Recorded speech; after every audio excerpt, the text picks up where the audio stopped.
यदि आप एक महिला हैं या फिर आपके घर में कोई महिला है तो आपके लिए एक बहुत बड़ी खुशखबरी है। अब आपको सरकार हर महीने 1,000 रुपये देने वाली है, बिल्कुल फ्री में। जी हाँ, ये सरकार की एक बहुत अच्छी स्कीम है और इसके अंतर्गत सभी महिलाओं को हर महीने 1,000 रुपये दिया जाएगा। तो अगर आप भी इसका लाभ लेना चाहते हैं, आप चाहते हैं कि आपको हर महीने 1,000 रुपये मिले, तो उसके लिए वीडियो को पूरा देखिएगा। मैं पूरी जानकारी देने जा रहा हूँ कि आपको करना क्या है, आवेदन कैसे कर सकते हैं और किन लोगों को मिलेगा, पूरा क्राइटेरिया क्या रहेगा, पूरा प्रोसेस मैं आपको बताने वाला हूं। नमस्कार, मैं हूं आपका दोस्त रामराज और अगर आप चैनल पर नए हैं तो चैनल को सब्सक्राइब करके बेल आइकन को ऑल पर सेट करके जरूर रखिएगा। मैं हमेशा आपके काम की जानकारियां लाता रहता हूं। तो देखिए, कई राज्य सरकारों ने इस प्रकार की योजनाएं लागू कर रखी हैं जिनके अंतर्गत कोई 1,000 रुपये देता है, कोई 1,200 देता है, कोई 1,500 देता है। इस प्रकार से कई सरकारें जो है अपने अपने राज्य में महिलाओं को पैसे देती हैं हर महीने।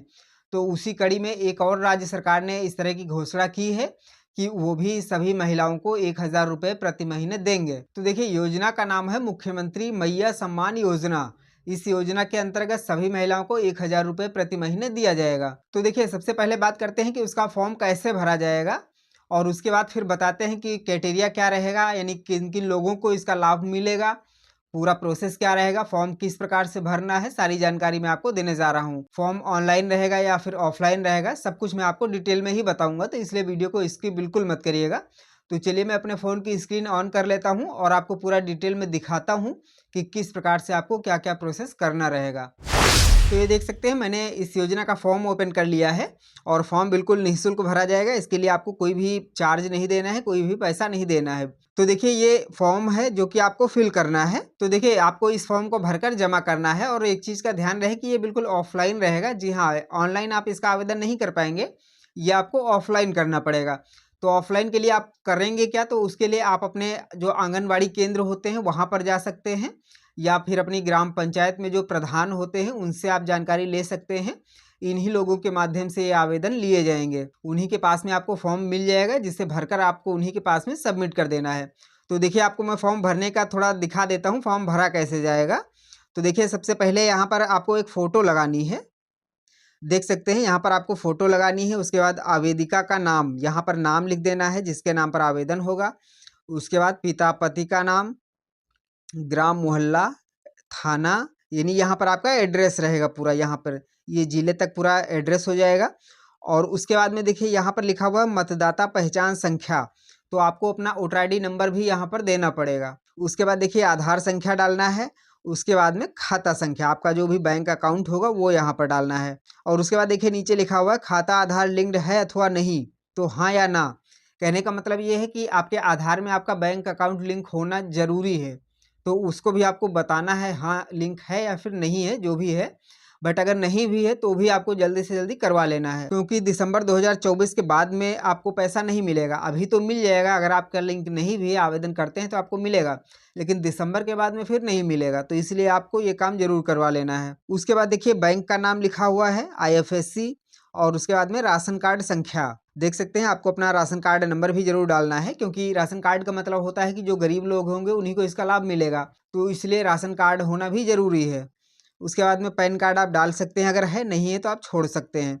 उसके बाद में कैटेगरी डालनी है आपको, यानी कि आप किस जाति से आते हैं, अनुसूचित हैं, SC ST जो भी हैं, वो आपको यहाँ पर लिख देना है। उसके बाद जन्म तिथि और आयु, आपकी एज जितनी होगी। और उसके बाद देखिए, लिखा हुआ है आवेदिका का पहचान चिन्ह। पहचान चिन्ह का मतलब होता है जैसे कोई तिल होता है या फिर कोई कट है कहीं पर, शरीर में कोई भी जो निशान होता है जो हर किसी का नहीं होता है, तो वो चीज़ यहाँ पर लिखना है। उसके बाद आवेदिका का मोबाइल नंबर, यहाँ पर मोबाइल नंबर भी देना है जो कि ज़रूरी है। और आवेदिका विवाहित है या नहीं, हाँ नहीं, ये आपको टिक कर देना है। उसके बाद में स्थिति विधवा तलाकशुदा जो भी है वो आपको सिलेक्ट कर लेना है, यानी यहाँ पर टिक कर देना है। उसके बाद देखिए, आपको संलग्नक में क्या देना है, यानी कहने का मतलब ये है कि आप डॉक्यूमेंट्स में क्या देंगे। आपके पास जो डॉक्यूमेंट है उसको टिक करना है आपको। जैसे आधार कार्ड आपको देना है तो आधार कार्ड पर टिक कर देंगे, और अगर नहीं है तो उसको क्रॉस कर देंगे। बैंक पासबुक, इसको टिक कर देंगे। राशन कार्ड है, इसको टिक कर देंगे। और मतदाता पहचान पत्र, इसको टिक कर देंगे। जो चीज़ नहीं है, जैसे पैन कार्ड अगर नहीं है तो इसको क्रॉस कर देंगे। और स्व घोषणा पत्र, इसको भी आपको देना पड़ेगा, तो इसको भी टिक कर देंगे। इस प्रकार से आपको कर देना है। उसके बाद में देखिए, घोषणा पत्र नीचे है, यहाँ पर आपको सिग्नेचर करना रहेगा। आप साइन करते हैं तो साइन कर सकते हैं, या फिर अंगूठा लगाते हैं तो अंगूठा लगा सकते हैं, जो भी करना है। उसके बाद यहाँ पर आपको डेट डाल देनी है। तो इतना काम आपको करना है। उसके बाद देखिए स्व घोषणा पत्र लिखा हुआ है, यहाँ पर भी आपको अपनी डिटेल देनी है। तो यहाँ पर देखिए मैं आवेदिका का नाम लिखना है, उसके बाद पिता पद का नाम, उम्र, और उसके बाद यहाँ पर पूरा एड्रेस आपको दे देना है। और उसके बाद में देखिए नीचे यहाँ पर कुछ डिटेल लिखी हुई है, जिसमें कि कहने का मतलब ये है कि आप यहाँ पर आपको ये प्रमाणित करना है कि अगर मैं इस एलिजिबिलिटी में नहीं आता हूँ या नहीं आती हूँ तो मुझे इसका लाभ नहीं दिया जाएगा, या फिर मिल रहा होगा तो वो काट दिया जाएगा। तो वो आप देख लीजिए किन किन को इसका लाभ नहीं मिलेगा। तो देखिए यहाँ पर है कि मैं या मेरा पति, यानी कि आप अगर महिला हैं आपको भी इस क्राइटेरिया में नहीं आना है, आपके घर में आपके पति हैं तो वो भी इस क्राइटेरिया में नहीं आने चाहिए। तो क्या क्या वो आप देख लीजिए। केंद्र, राज्य सरकार अथवा केंद्रीय सार्वजनिक क्षेत्र के उपक्रमों, विधिक निकाय, स्थानीय निकाय, शहरी निकाय और शिक्षण संस्थान में नियमित स्थायी या संविदा कर्मी के रूप में नियोजित नहीं हो, या और साथ में सेवानिवृत्ति के उपरांत पेंशन नहीं मिल रही हो। कहने का मतलब ये है कि आप किसी भी रूप से किसी भी सरकारी काम में नहीं होने चाहिए, वो चाहे आप स्थायी रूप से हों या अस्थायी रूप से हों, किसी भी तरह से नहीं होने चाहिए। और आपको किसी प्रकार की पेंशन भी नहीं मिलती होनी चाहिए, इस चीज़ का ध्यान रखना है।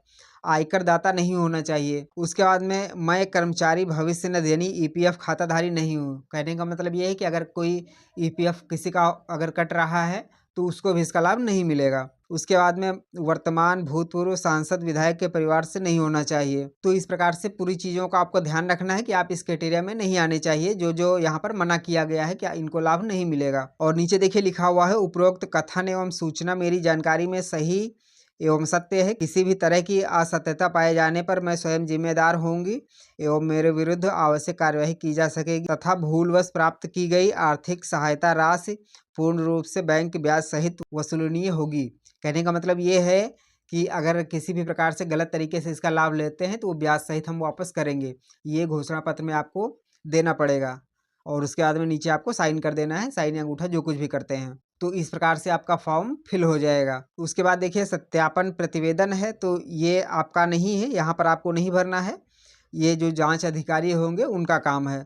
तो कहने का मतलब फॉर्म कई पेज में रहेगा, तो इस प्रकार से आपको जो ऊपर वाला भरना है जो मैंने बताया हुआ है, और ये जो है ये जो उसके लिए अधिकारी निर्धारित किए जाएंगे जो इसको वेरीफाई करेंगे, ये चीज़ उनको भरनी है।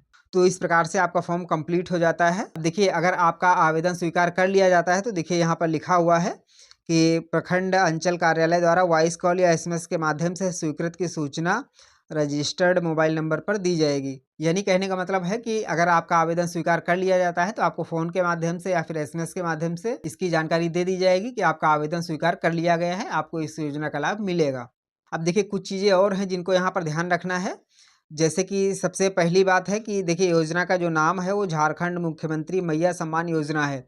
यानी कि कहने का मतलब ये है कि ये स्कीम सिर्फ झारखंड के लिए है, अदर स्टेट के लिए नहीं है। अगर आप झारखंड में रहते हैं तो आप इस योजना का लाभ ले सकते हैं। उसके बाद में पहली शर्त है कि झारखंड के निवासी होना चाहिए और आवेदिका 21 वर्ष की आयु पूर्ण कर ली हो तथा 50 वर्ष से कम हो। यानी कि 21 वर्ष से 50 वर्ष के बीच में होना चाहिए। इससे कम होंगे, ज़्यादा होंगे तो आपको इसका लाभ नहीं मिलेगा। उसके बाद आवेदिका का आधार लिंक्ड सिंगल बैंक खाता होना चाहिए, मतदाता पहचान पत्र होना चाहिए, आधार कार्ड एवं राशन कार्ड होना चाहिए। और उसके अलावा जो मैंने अभी बताया ही है पहले ही कि किसी भी सरकारी स्कीम का लाभ ना ले रहे हो, किसी सरकारी पद पर ना हो, ये इन चीज़ों का ध्यान रखना है। आयकर दाता नहीं होना चाहिए, ये सब चीज़ें अभी मैंने ऊपर बताई हुई हैं। ईपीएफ वगैरह नहीं होना चाहिए, ये सब कुछ ध्यान रखना है आपको कि इस कैटेगरी में आपको नहीं आना है।